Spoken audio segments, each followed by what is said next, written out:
Kumusta po kayo?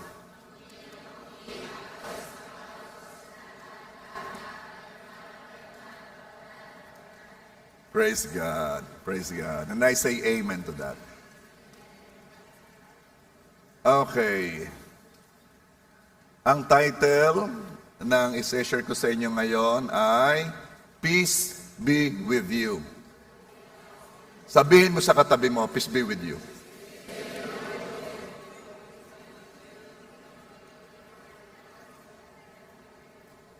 Anong sabi? And also with you?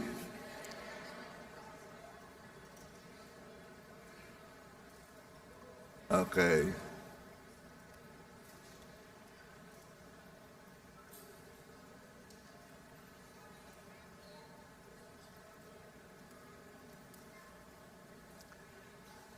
Kalooban ng Diyos na bigyan tayo ng peace o kapayapaan.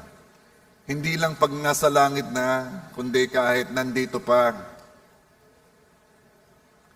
At hindi basta peace ang ibinibigay ng Diyos sa atin. Hindi ito yung the peace that the world knows. John 14:27, kapayapaan ang iniwan ko sa inyo. Ang aking kapayapaan ang ibinibigay ko sa inyo. Hindi ito katulad ng kapayapaang ibinibigay ng mundo. Huwag mabagabag ang inyong kalooban at huwag kayong matakot. So, yun palang binibigay ng Diyos na kapayapaan ay hindi tulad ng kapayapaang we are used to. Katulad ng ano bang peace na nakasanayan sa mundo? Ito yung may katahimikan sa bahay. Sino yung talagang ang gusto mo lamang ikaunting katahimikan? Meron akong parang nabasa talaga daw ang lugar laang sa kanilang bahay na may katahimikan ay CR. Kaya pag daw nailak na niya yon, ay salamat sa kapayapaan. Ito yung nakasanayan ng mundo. Yung walang umiiyak na bata. Yung ang asawa ay hindi nagger. O ang ina ay hindi bungangera. O ang ama ay hindi maglalasing. At yan ang katahimikan sa mundo. Isama mo pa, walang nag-aaway sa kapitbahay. Itong kapayapaan ng mundo, kaya itong hinahanap ng mga tao, yung bang ikaw ay nasa vacation, let's say sa El Nido, sa Palawan, at ikaw ay nasa isang resort with scenic view, together with your loved ones, habang ikay nakahiga sa hammock o sa uyaye, at binibigyan ka ng orange juice, nakikinig sa music, oh, you're good. Then, may tumawag sa iyong maniningil.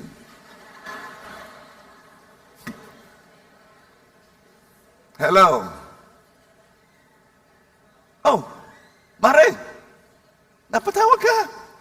Pero alam mo na, maniningil, ha? Mare, nasaan ka? Parang may naririnig akong alon.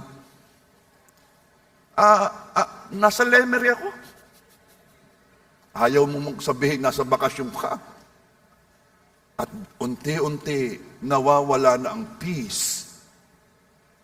Then, habang kumakain kayo, mag-asawa, ay nag-away pa kayo. May kapayapaan na kanina eh. Dahil lang sa isang tanong na humaba na. Ikaw kayo magsiswimming, bakit mo ka tinatanong? Nako. Ay masama bang magtanong? Gusto ko lang malaman. Bakit nga gusto mong malaman? Yan na. Kanina may kapayapaan, yan na. Kasi kailangan merong magbabantay sa gamit natin. Bakit? Ibig mo bang sabihin, ikaw ay magsiswimming at ako magbabantay? Wala akong sinasabing ganyan, nagtatanong lang ako. Para kasing ibang nasa isip mo eh. Bakit? Nababasa mo yung isip ko? Ikaw kay Diyos. at umalis na ang isang asawa. Nagkaroon ng katahimikan, pero nawala ang kapayapaan. At hanggang pauwi na hindi pa rin naghihimikan, ramdam ng mga anak. At nalaman nila pagdating sa airport, delayed ang flight. Nawala ang kapayapaan.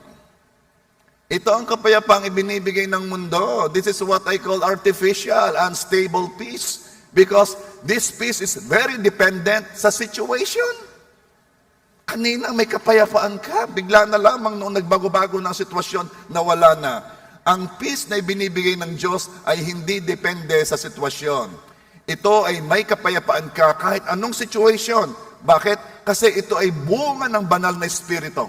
Hindi ito bunga ng nangyayari sa palibot mo. Galatians 5:22. But the fruit of the Spirit is love, joy, peace. So anong gagawin natin para matanggap ito? Anong gagawin natin para matanggap ang kapayapaan? Kung ito ibinibigay ng Diyos, therefore, dapat tinatanggap natin. So what shall we do? Una, huwag mabagabag. John 14:27, kapayapaan ang iniiwan ko sa inyo, and then, huwag mabagabag ang inyong kalooban at huwag kayong matakot. Ibig sabihin, huwag mong hayaan ang sarili mo na mabagabag. Ikaw ang gagawa noon, hindi yung tao, hindi yung ibang tao para sa iyo. Inutusan ka ng Diyos na cool ka lang, relax lang, payapa, huwag mabagabag.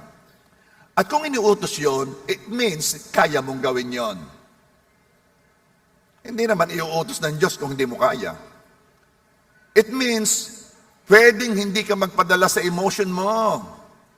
Ano mang emotion yan? Worry, takot. Ang mga nagkakaroon ng nervous breakdown, laging worry at takot yan.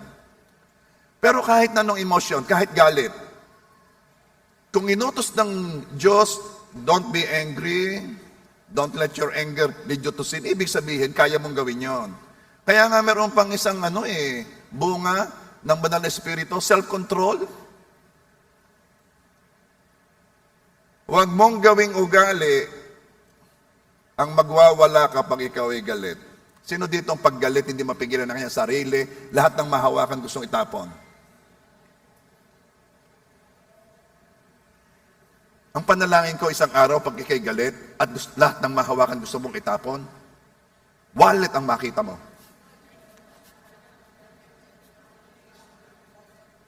Huwag mong gawing ugali. Ibig sabihin, kung iniutos ng Diyos, huwag kang mapagabag, huwag kang matakot, huwag kang magalit, ibig sabihin, kaya mong gawin yon. Huwag mong gawing ugali. Why? Kasi once nadala ka ng emotion, you are already operating in the flesh. Kapag ikay nag-ooperate sa laman, hindi makakakilos ang espiritu. At sa mga pagkakataong itong ikaw ay dala ng emosyon, dito ka nakakapag-utter ng mga curses. Ito hindi alam ng marami eh. Akala nila mga mangkukulam yung mga mayroong mga matitilos na yung mayroong walis.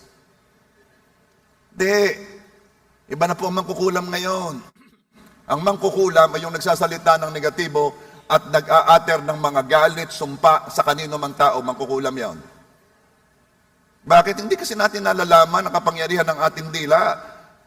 Ano kayang magpapareveal sa atin panang higit para maunawaan natin na life and death is in the power of our tongue.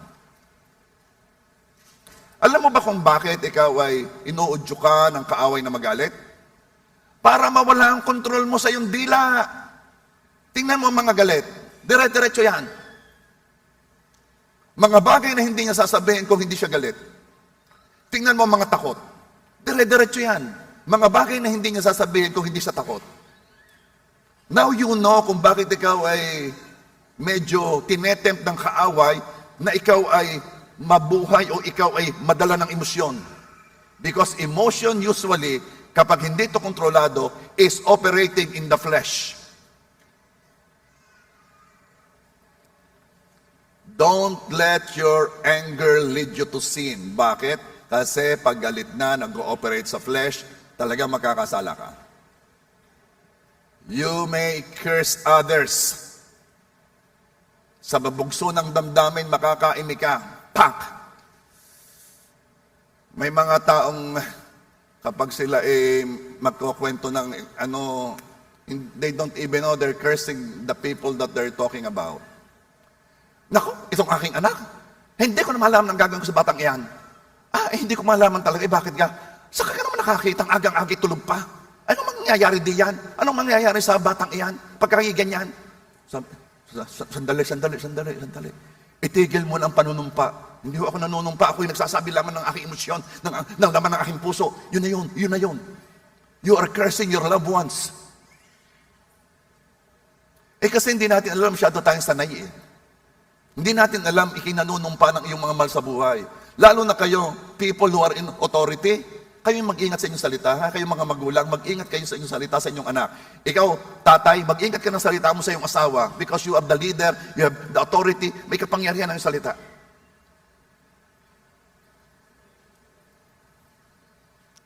This I always say pag kami nagseseminar. Sila kasi natutuwa kapag nakakakita ng anointing. Natutuwa yung mga nagseseminar kapag nakikita nila kapag nagsabing, blood of Jesus flow, mamaya, pagka may karga ay magre-react. Sabi, bakit to? Ako ilang sabi ko na hindi naman nagre-react. Lahat na ho ginaya ko naman yung inyo. Bakit to? One reason is, ang anointing ay tumataas yan. Ibig sabihin, hindi nagre-react, ikinaiinip. Tutuloy mo lang sa iyong faith. Pero, one reason could this ay maaring ito. Kung ikaw ay bibiyayaan ng Diyos ng anointing, na pag sinabi mo, let healing flow ay nangyayari, let deliverance flow ay nangyayari, kung pagtitiwalaan ka ng Diyos ng anointing, it means, ikaw ay marunong ng mag-ingat sa iyong salita. Anong ibig kong sabihin? Ang sabi ng Bible, hindi pwedeng lumabas sa iisang balon ang mapait at ang matamis na tubig. Balon. Kapag ikaw ay responsible na talaga sa iyong pagsasalita, pinipili mo lang kung anong lalabas at pinipigilan mo yung negative, then sasabihin ni Lord, pwede ko na itong pagkatiwalaan ng kapangyarihan ng kanyang sinasabi. So ngayon pa mag-train ka na. Hingi ka ng hingi, Lord, hayaan po ninyo na makita sa akin ang tanda ng mga mananampalataya, ng patungan ng kamay ko'y gagaling, na magpalayas ako ng demonyo. Sabi ni Lord, ay oo nga, ikaw naman ay maging responsible sa iyong mga salita. Huwag ka namang basta na lamang umimik, so careless. Are you there? So, lalo na kapag ka ikaw ay mataas ang iyong emosyon, ay nako, labas na labas diyan ng mga salitang hindi dapat lumabas. Kaya sabihin mo sa katabi mo, cool ka lang. O sabihin mo doon sa nasa kabila, relax ka lang. Sabihin mo sa nasa likod, payapa. Sarap So pagka may nakita ka diyang medyo galit, alam mo sasabihin mo, cool ka lang. Relax ka lang. Payapa.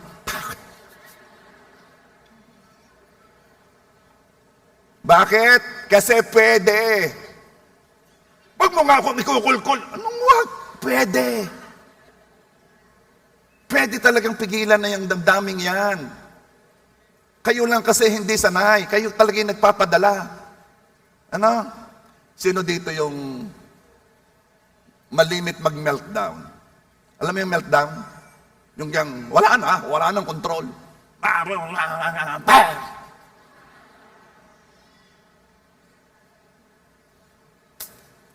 You are operating in the flesh.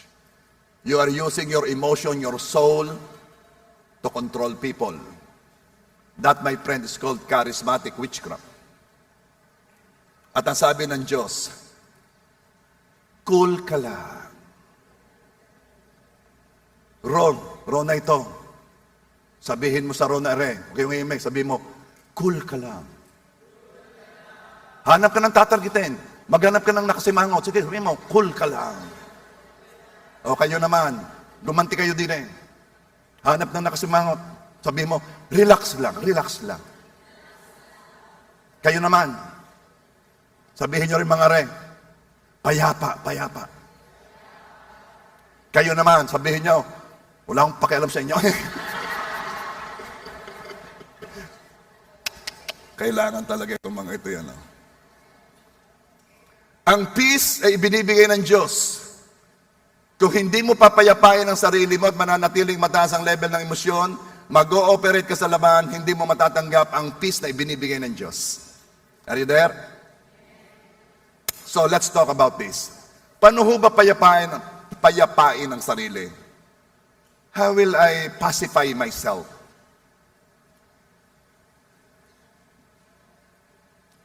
Di ba, ang una, huwag mabagabag, ano? Ang padalwa, pray and worship. May bumabagabag talaga ako sa akin eh. Wala akong kapayapa, may bumabagabag sa akin. Ay di, sa halip na magpadala ka sa bumabagabag sa iyo, di kayo mag-alala, mag-worry, mag-isip, ay kayo mag-worship. Psalms 42 verse 11, why, my soul, are you downcast? Why so disturbed within me? Put your hope in God, for I will praise Him, my Savior and my God. You're so good to me. Ganda ng kantang yan, ha? Yeah, yun lang alam ko eh.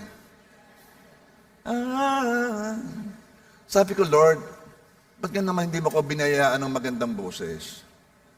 Gustong-gusto kong kumanta eh. Pag naririnig ko yung kapatid ko nakanta, sabi ko, bakit kay Bojok binigay? Talagang gayon.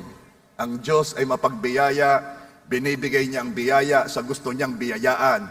Kung ikaw ay katulad kong hindi marunong kumanta, magsaya ka na. Talagang yan ang binigay. Pray. Speak in tongues or with understanding. Ito ha, kapag ikay nag-aalala na, nagwa-worry na, at ikaw naman ay, you know how to speak in tongues, mag-speak in tongues ka. Bakit? Eh kasi, minsan hindi mo lang may pagpe-pray eh. Pero at that moment, tinutulungan ka ng Holy Spirit to pray. Hindi mo kailangan malakas eh. Kailangan mo yon to pacify yourself. Dahil ang utos ng Diyos, huwag mabagabag. Anong gagawin ko? Mag-pray ka. Or pray with understanding. Are you there? Eh ito eh, kapag mataas ang emosyon, ayaw mag-pray. Di napapansin? Pag ako'y galit, pray. Sa time na kailangan mo, doon ayaw ng iyong, kasi nasa laman ka, nakilos ka sa laman. Ang laman ayaw mag-pray. Now, pag meron ka namang katampuhan, wag mo naman sabihin, ikay mag-pray. Huwag mo naman gayon. Lalong magagalit siyo. O kaya naman, ay yung iba, pag yung kasama sa bahay ay galit, ang gagawin, magpapatugtog ng worship song, lalakasan, ipapakinig pa. E di lalong nagagalit. No, yung worship song para sa iyo, hindi para sa iba. Kayo naman. Pag ikaw ang mataas ang emosyon, para sa iyo yan. Mas maganda, you pray as early as possible.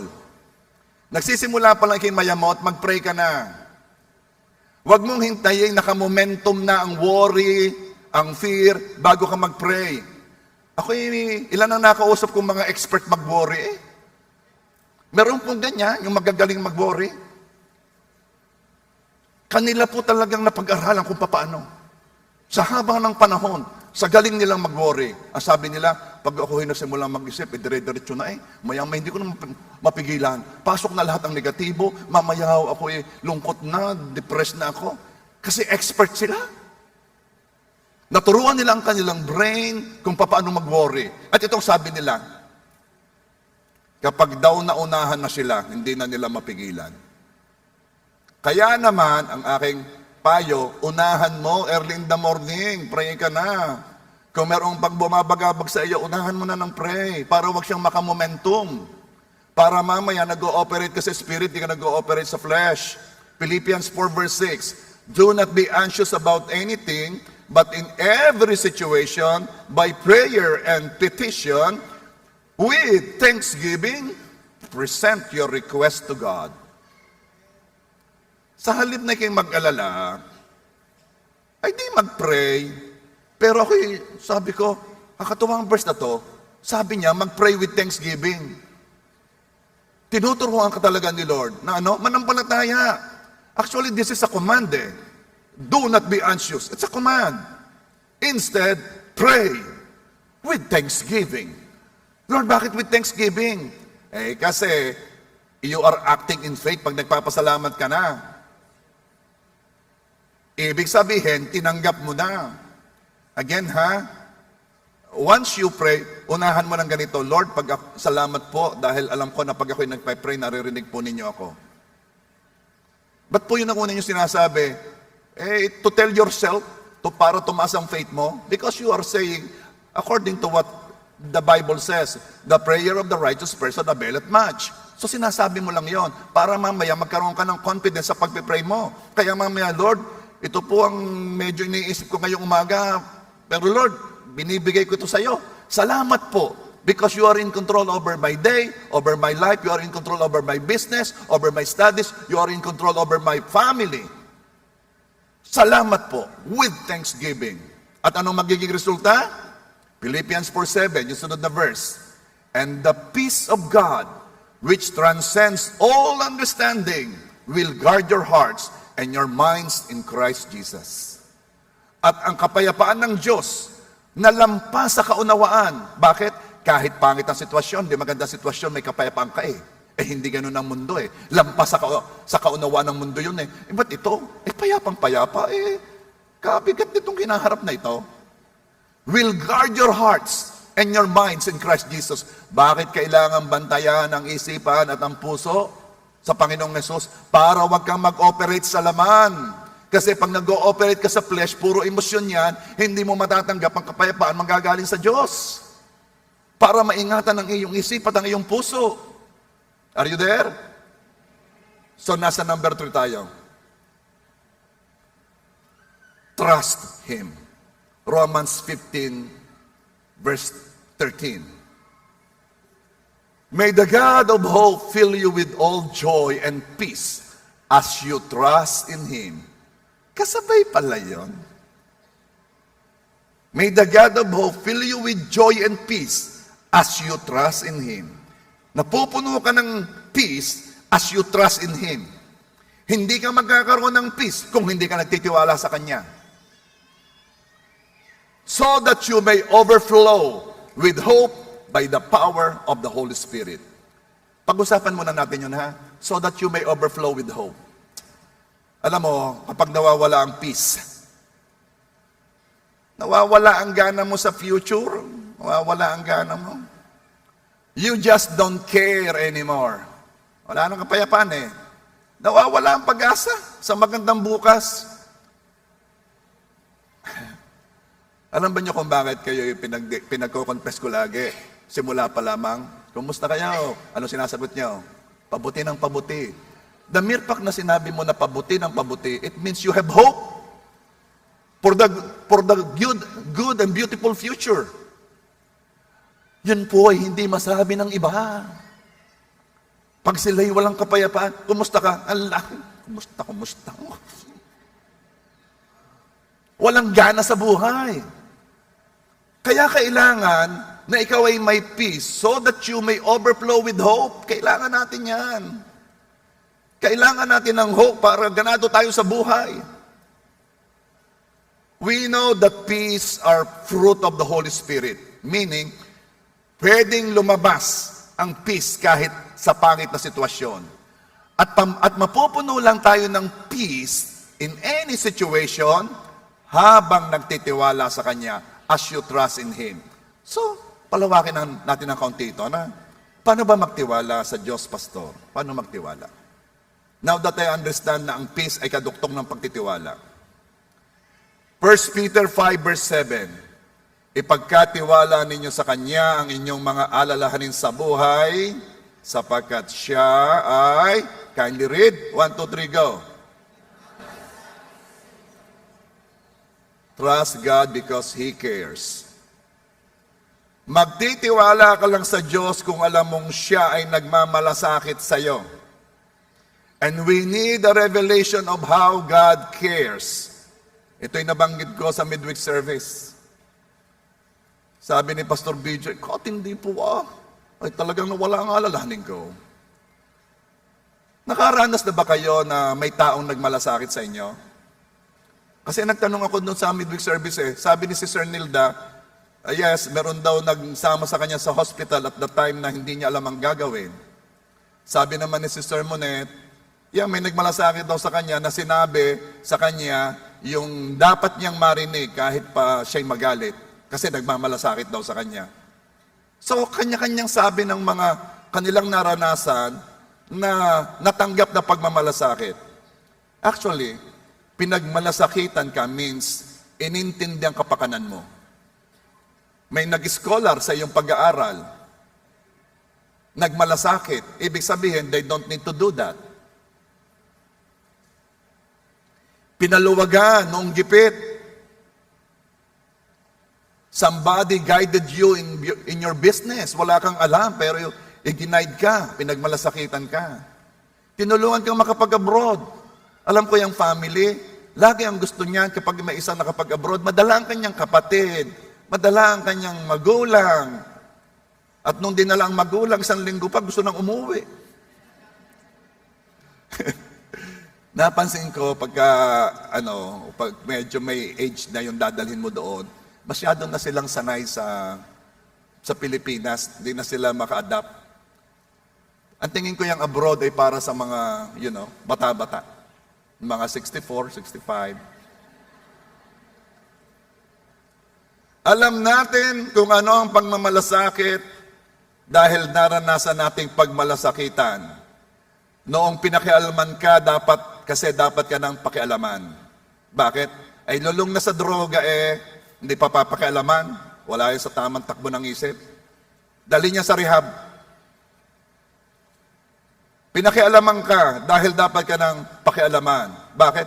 Kita naman, obvious naman, hindi naman magandang barkada mo Alam natin kung anong pagmamalasakit. Dahil merong ang inisip ay ang ating kabutihan. Pero ito yung problema. Tanungin niyo ako, ano pong problema? Alam natin, dahil naranasan natin ang pagmamalasakit ng tao, wala tayong revelation ng pagmamalasakit ng Diyos. Sabi ko sa inyo kanina, ipagkatiwala nyo sa Kanya ang inyong mga alalahanin sa buhay sapagkat siya nagmamalasakit sa inyo. Kaya hindi ka marunong magtiwala ng mga alalahanin sa buhay, hindi mo alam na ang Diyos ay nagmamalasakit sa iyo. Or kung alam mo lang sa head knowledge. Hindi revealed. Ito yon. Pagsamasamahin mo ang lahat na pagmamalasakit ng lahat ng tao sa iyo, then i-multiply mo ito 1,000,000,000 times. Hindi pa ito nakaabot sa kalingkingan ng ginawang pagmamalasakit ng Diyos sa iyo. So paano yon? Paano nagmalasakit ang Diyos Ama sa akin? Imagine Imagine. Pumayag ang Diyos Ama na isakripisyo ang kanyang anak upang iligtas tayo ng mga nilalanglang. Malimit kong sabihin, pwede namang lumikha ang Diyos ng bago Alam nyo, marami na akong binabago sa aking mga sinabi noon. Isa ito sa aking babaguhin. Imagine, sabi ko, imagine iniligtas ang tao. Pwede namang pabayaan ng tao gumawa ang Diyos ng bagong nilalang. Sasabihin, ayaw ko na sa tao, gagawa ko ng bago. No. He has decided not to put that as an option. Hindi niya ginawang option na palitan ng tao ng bagong nilalang. At para wag siyang lumikha ng bagong nilalang, at wag tayong hayaan sa kaparusahan ng kasalanan ng tao, at the time na nagkasala ang unang tao, kaagad nangako ang Diyos ng tagapagligtas. Hindi niya nilagyan ng option na hayaan ang mga taong magunaw na, maubos na. Walang ganong option kasi unang beses pa lang nagkasala, there and then, immediately, nangako na agad ang Diyos ng magliligtas. Nagsabi na agad ang Diyos ng salvation. Actually, ito ang tawag nila dito yung the first gospel. Let me read it to you. Genesis 3:15. At sinabihan ng Diyos ang ahas. Ang ahas na yun ang kinuhang anyo ni Satanas. And I will put enmity between you and the woman. Maglalagay ako ng walang tigil na away at hindi pagkakasundo sa iyo, Satanas, at sa babae. And between your offspring and hers, at maglalagay ako ng away sa pagitan ng iyong mga anak at ng anak ng babae. May anak po si Satanas. Okay. Ang sabi ng Bible, your father is the devil. So, ang anak ni Satanas ay yung mga tao na sumusunod sa kanya. Kumikilo sa kanyang interes. So, ang tawag na rin doon anak ng diablo. Ano? Bible ang sabi noon. And there will be an enmity or away between sa anak mo at sa anak niya. At ang sinabi dito, offspring, singular. At ito na, dinescribe na ang salvation. He will crush your head, Satan. He will crush your head. And you will strike his heel. Sinabi na agad, meron na agad tayong nakita kung anong mangyayari. Sa cross, talaga namang pinako ang paa ng Panginoong Hesus. Yes, nasugatan din ng Panginoong Hesus. Pero, fatal ang ginawa kay Satan. Jesus crushed his head. Hindi na siya makakabawi doon. We are facing a defeated foe. Hinahayaan pa lamang ng Diyos na siya'y mag-operate. Pero very short time na lang yan. Darating ng Panginoong Hesus. Itatapon na yan sa lawang apoy. Ikukulong na yan. Dahil nagtagumpay ng Panginoong Hesus. Pero this is my point. Kasimula-simulaan pa lamang, inalis na agad ng Diyos sa kanyang option ang palitan tayo. Nung nilikha ang tao, ang purpose niya, sila ang makakasama ko sa langit. Sila ang kasama ko sa paraiso. Kaya nung unang paglikha, ang Diyos ay bumababa sa paraiso, sila'y naglalakad ni Adan. Hanggang ngayon, yun pa rin ang purpose ng Diyos. Hindi mababago yon. Hindi lilikha ang Diyos ng bagong nilalang. He will stick with us, the mankind.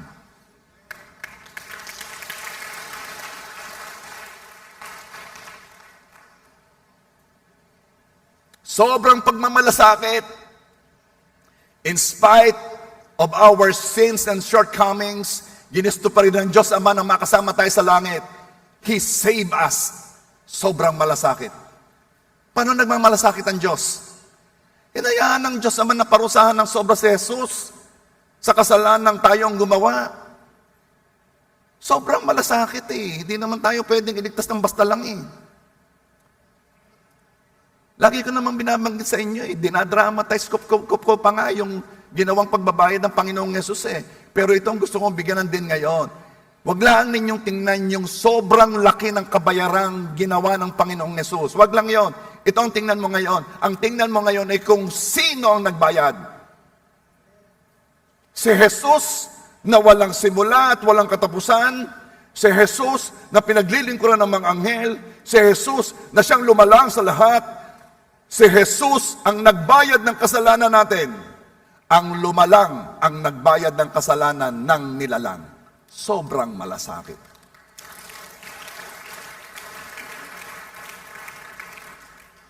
Kaya hindi na mapigilang magtanong ng psalmist eh. Psalms 8 verse 4, what is mankind that you are mindful of him, of them? Human beings that you care for them. Palagay ko, anghel ng mga nagtatanong nito eh.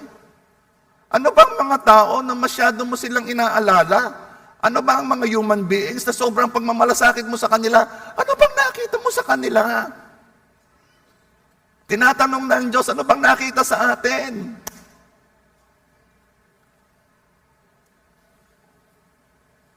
At iisa lang ang pwedeng maging conclusion natin, iisa lang. Kasi hindi naman tayo kagandahan eh. Mas maganda po ang anghel sa pagkalalang ha. Sa original na pagkalalang, mas magandang anghel kaysa sa atin. Pag bumababa ang anghel, lalo na noong Old Testament, ang mga tao, sinasamba sila sa ganda. Malalaman mo lamang pag ang bumaba ang anghel o ang Diyos, kapag sinabi noong bumaba na, huwag mo akong sambahin, anghel yon. Kasi sa sobrang ganda, ang tendency ng tao ay luluhod sa sambahin. Pero pag ang bumaba ay hinayaang sumamba ang tao, si Jesus yon, pre-incarnate form. At isa lang ang pwedeng maging conclusion natin kung bakit God is so mindful of mankind and why human beings care so much, why God cares so much sa human beings. Iisa lang ang pwedeng maging conclusion natin. Kasi mahal tayo ng Diyos. Wala na akong makitang reason eh. I will be gracious to whom I want to be gracious. At wala naman pwede magtanong sa Diyos na, bakit? Ay, bakit? Sasagutin ka lang, anong pakialam mo? Yun ang gusto ko eh. Diyos ako eh. At ginusto ng Diyos na mahalin tayo. Malimit ko sabihin, na huwag kang mag-alala kasi may ama tayo sa langit na nagmamahal sa atin. At pag sinasabi ko yun, very passionate ako. And then gagamitin ko pa yung verse na Matthew 6:26, look at the birds of the air. They do not sow, reap, or store away in barns, and yet your heavenly Father feeds them. And are you not much more valuable than they? Dahil ko sinasabi, ay, kainaman na ikaw masyado ka nag-aalala. Samantalang ang mga ibon hindi nga nagtatanim, hindi nag-aani, pinapakain ng Diyos. Sila naman hindi anak ng Diyos. Ikaw ang anak ng Diyos. The problem, pag sinasabi ko yun, hindi ko nabigyan ng pansin. The problem is this. Paano kung hindi revealed sa atin kung gaano tayo kamahal ng ating Ama? Walang kadating-dating aring verse na rin. Kaya pag-usapan natin, gaano ba tayo kamahal ni Father God? John 17:23. I am in them and you are in me. May they experience such perfect unity that the world will know that you sent me and that you love them as much as you love me. Jesus speaking. Ang sabi ni Jesus, maunawaan nila na ako'y pinadala mo at malaman nila na ang pag-ibig mo sa kanila ay kasing laki ng pag-ibig mo sa akin. Wow.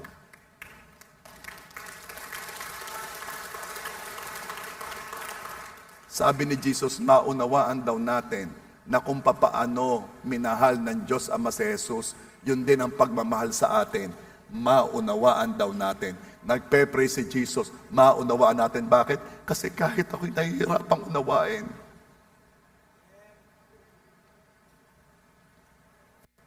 Minamahal ako ng Diyos, kapareho ng pagmamahal ng Diyos kay Kristo. Ay sila'y magkasama since eternity. Ako na may pinanganak lamang noong 1963. Huwag na ninyong bilangin. And nasasabihin, pareho ang pagmamahal ng Diyos Ama kay Kristo at sa akin. Hindi ko mag-grasp.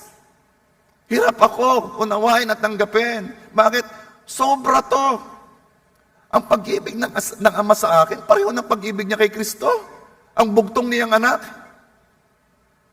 Pero, kapag nakita mo ang ginawang pagmamalasakit ng Diyos sa pamamagitan ng pagliligtas sa atin, kung makikita mo ang dusa't sakripisyo ng Panginoong Hesus para iligtas tayo, maniniwala ka nga eh. Maniniwala ka nga na ang pag-ibig ng Ama sa atin ay kapareho ng pag-ibig ni Kristo sa sobrang laki ng ginawang sakripisyo para iligtas tayo.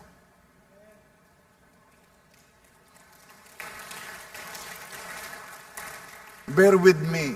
Kailangan natin ng revelation na to. Dahil pag ito'y na-reveal sa'yo, hindi ka na magwo-worry. Kung alam mo na nagmamalasakit ang Diyos Ama sa'yo, ang peace, kahit ang joy, ay hindi na nakabase sa nangyayari o sa sitwasyon mo. Dahil may Diyos Ama ka na nagmamalasakit sa'yo. Na kahit parang walang nangyayari, kahit parang wala kang nakikita o ang nakikita mo pa yung opposite ng iyong gustong makita, ay dahil alam mo na may Diyos na makapangyarihan sa lahat na nagmamalasakit sa iyo, sure ka na may magandang nangyayari kahit hindi mo nakikita. Kaya pag sinabi ko, kumusta kayo? Sumagot kayo ng galing sa puso, pabuti ng pabuti. Bakit? Dahil ang Diyos ko ay nagmamalasakit sa akin. Hindi kayo nagko-confess lang, hindi kayo nagsasabi lang, totoo ang sinasabi mo. Hindi dahil positive confession lang, hindi dahil, the power of life and death is in the power of the tongue. No! Kaya magandang buhay mo, pabuti ng pabuti, kasi ang Diyos mo'y nagmamalasakit sa iyo ng pagmamalasakit na sobra-sobra. Dahil ang pag-ibig ng Diyos sa iyo ay kapareho ng pag-ibig niya kay Kristo. Kaya ang buhay mo ay pabuti ng pabuti at inuulitin ko, kumusta kayo?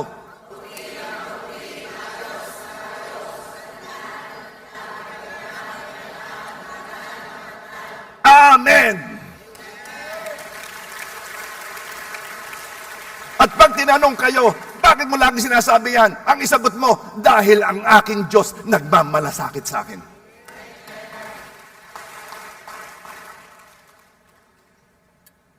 Kung sa palagay mo, nagtatagal ang hinihintay mo,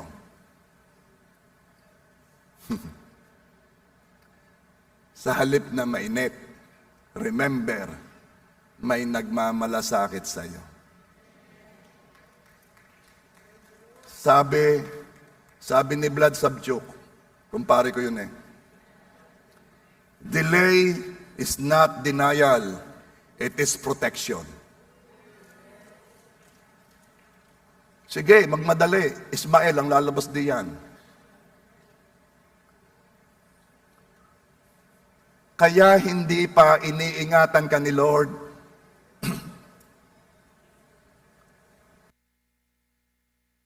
Kaya wala pa, hindi mo alam. Kaya nawala siya kasi iniingatan ka ni Lord.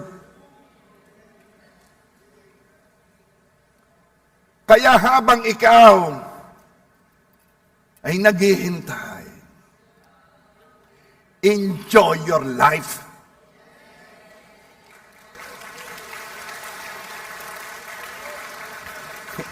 Bakit?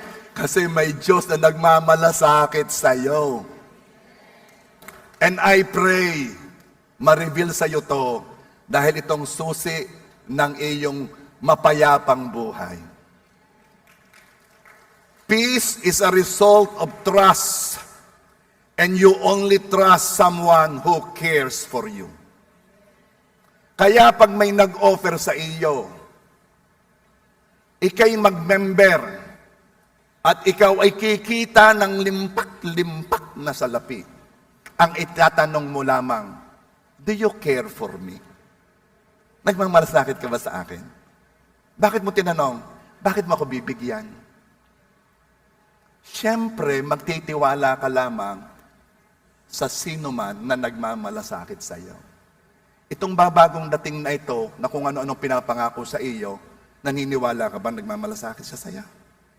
Hindi. Kukunin kitang member. Tapos, kunin mong member ang tatay mo, ang inay mo, ang lolo mo, ang lola mo, ang tiya mo, ang tiyo mo, ang mga pamangkin mo, mga pinsan mo, kamag-anak mo, ang kamag-anak mo sa kabilang side, ang mga bianan mo dito, kunin mo lahat ha. Tapos, di member ka, di magbabayad sila. Pupunta sa akin ang 40%. Sa iyo, 20%. 60% na. Yung natitirang 40%, doon yung sa kumpanya. Ha? Malaki ang makikitain mo. Kayo nga ha, huwag kayong pasok ng pasok sa mga ganyan ha. Alam mo ba na, ito naman yan ha, wala sa akin ituturo, pero naisip ko lang, may kausap ako kahapon, tumawag daw yung kapatid doon sa kapatid niya, nangungutang. Siyempre, nag-text pala, nag-message. Siyempre gustong i-sure. Kinol niya para makita niya yung muka sa messenger. Abay, nakita nga yung muka ng kapatid. Yung kapatid ay nagte-text, pero walang audio. Sabi, ba't di ko marinig ang boses mo? Nag-message ulit. Itong aking nagluloko itong aking, itong aking cell. Ay madalas sabi kita niya yung kapatid niya. Alam mo, AI pala. Ay naibo Ay di pinahiram. Kaya nga kayo yung matawagan ka, makita mo ang mukha, hindi pa rin sigurado. Kailangan kayong magkakapatid, meron kayong password. Ikaw ba talaga yan? Anong password? Mukha na, ikaw ba talaga yan, ate? Sabihin mo nga ang password. Kailangan meron kayong mga password. Halimbawa kayong magkakapatid, ang password natin, tayong pinakamagaganda sa lahat. Sabihin mo, sulat mong password. Oh. Ewan ko ngayon Ang sabi ng Bible, be gentle as a dove, but be wise as a serpent. Alam ng Panginoon, dadating ang panahon na napakadaming mga scam Kaya, isa rin sa ating guide, para wag ma-scam.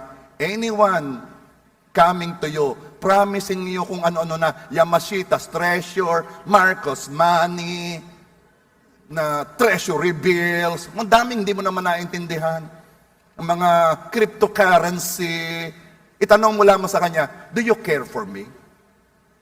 Because I will only trust you if you care for me. Bago lamang tayo magkasama, mag-o-offer ka sa akin ng milyon-milyong kikitain ko. Ano ka? Sino ka? Contractor ka? Are you there? Siya ay nagmalasakit sa iyo. Ang Diyos ay nagmalasakit sa iyo dahil hindi dahil sa ikaw ay mabuti. Ang Diyos ay nagmalasakit sa iyo, hindi dahil sa ikaw ay 3 linggong mabait. Merong ganyan ako'y may hinihingi kay Lord, hindi ako magkakasala ng mga 3 linggo. Ang Diyos ay hindi nagmalasakit sa iyo dahil ikaw ay mabait na bata. Nagmamalasakit ang Diyos sa iyo kasi ikaw ay kanyang anak.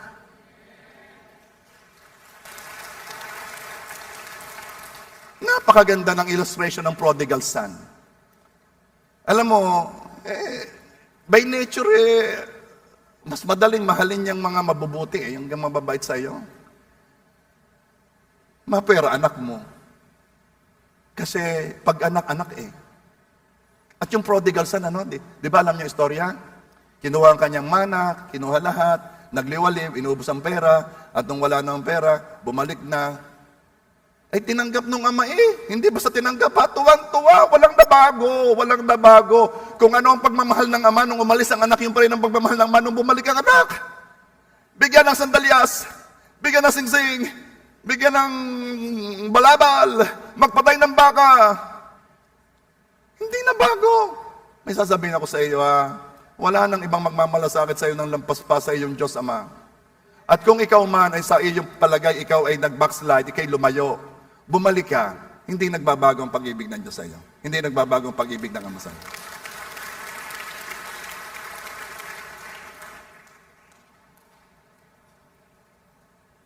First John 3 verse 1, see what great love the Father has lavished on us, that we should be called children of God, and that is what we are. Ang ganda ng verse na to. I-describe lang niya, sinabi, what great love the Father has lavished on us. Sobrang laki, great, dakila ang pag-ibig. Bakit? Kasi tinawag tayong anak ng Diyos At yun tayo, anak tayo ng Diyos. Kasi yung sabihin, makita mo ang laki ng pag-ibig ng Diyos kasi ginawa kang anak. May ama tayo na mas mabuti kaysa sa ama natin sa lupa. Ama na nagmamalasakit ng higit sa iyo kaysa sino mang ama. At pinutunayan niya yon.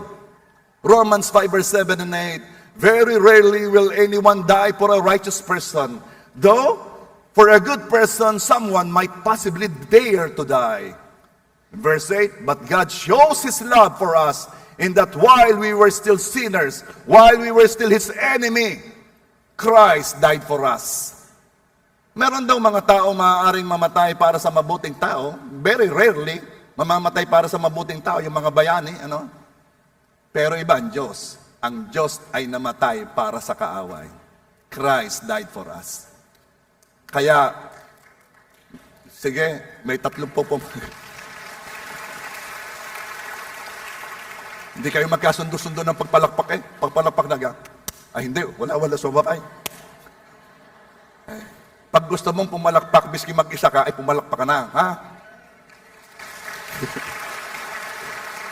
Bakit? Pinapalakpakan mong salita ng Diyos. It fills your heart, it fills your soul, and you are so happy. Lord, ang ganda ng iyong salita. Alam mo ba kung paano mo makikilala ang Diyos? Sa Kanyang salita. Paano mo makikita ang pag-ibig niya? Sa Kanyang salita. Kaya, sa mga expert mag-worry at mag-alala, cool ka lang. Don't worry about your future. Live each day trusting God because He cares for you. God is taking care of you, of your present, and even of your future because He cares for you. Now, how much does God care for me? Worship Him, please. Ganda ng verse na to. Isaiah 49:15.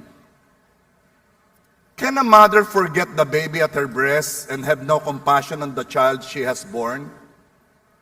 Isa po sa biyayang nakita ko napakatindi ay ang biyayang binigay ng Diyos, yung affection ng mother sa kanyang nursing baby, yung kanyang pinapadeding baby. Sobra ang affection, ang love, ang loyalty, ang pag-aaruga, ang care, sobra yung mother sa baby. Generally meron talagang biyaya. Kahit nga lumaki na yung mga anak, yung mga mother, dala pa rin yun eh. Sa amin nga, halatang halata yan eh. Yung mga dumating yung aking bayaw, may dala siya gang tasty na masarap. Dala, oo. Abay, masarap nga. Tinikman ko, bang masarap? Madami naman dala. Sabi sa akin, Papa, wag mong kainin yan ha. Yan ay kay Roy, doon sa bayaw. Umalis na si Roy ng maaga, maraming naiwan. Papa, wag mong kainin yan. Yan ay kay Yayan ha. Iba talagang pagmamahal ng ina sa anak. Gugutomin ng asawa. Para sa anak. Ay pag tinitingnan ko naman ng anak ko, parang dapat ako ang kumain ng tinapay na yan. Pero this is my point. This is my point. Though she may forget, kahit ang tindi ng affection ng mother sa baby, pwede siyang makalimot. And though she may forget, sabi ng Diyos, I will not forget you.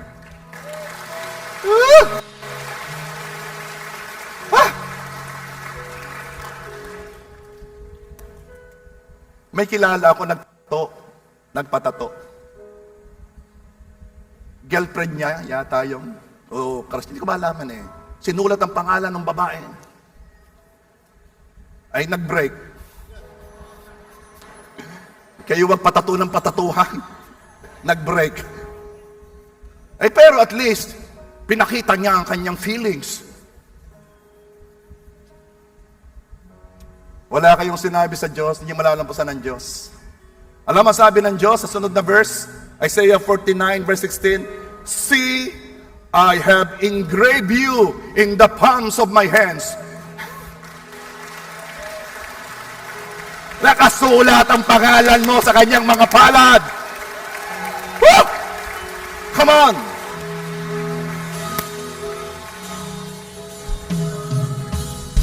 Before I saw the word, you were singing over me. You have been so good to me. Before I took a breath, you breathed your life in me. You have been so kind to me. And so the overwhelming, never-ending greatness of God. Oh, it chases me down, but still I found me tonight. I don't deserve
God is so good.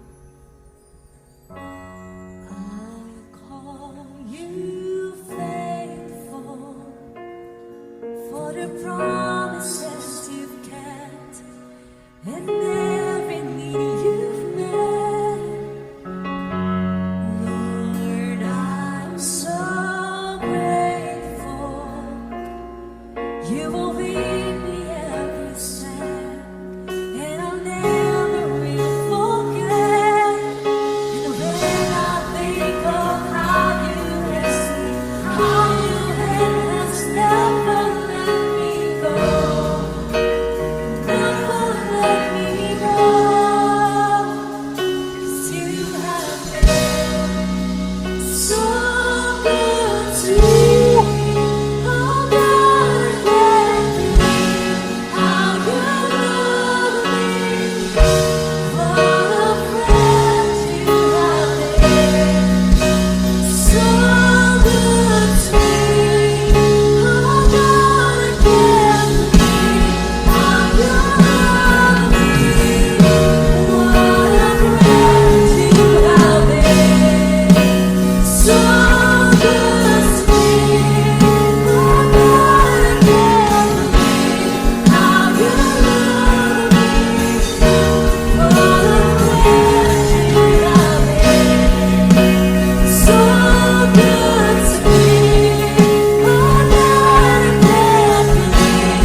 wag kang magpapalinlang sa lahat ng mga bulong ng kaaway.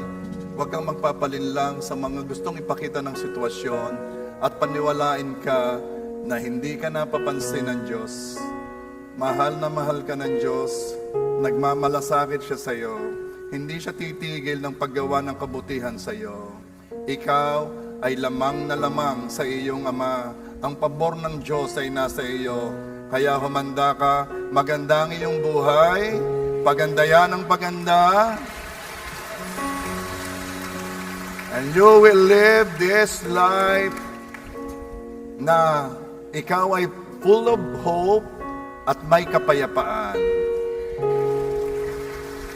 Ayaw ng Diyos na kahit isang segundo ay malilimutan mo na ikaw ay mahal niya, na may isang Diyos na nagmamalasakit sa iyo. Sukdo lang sabihin niya na gawin natin lagi itong communion para maipaalala sa atin ang kanyang pag-ibig. At yun ang ating gagawin ngayon. Lord, sanctify all these elements, and as we partake of the bread and drink of the cup, help us remember that you love us. Help us remember your sacrifices. Help us remember that you care for us. This we pray in Jesus' name. Amen.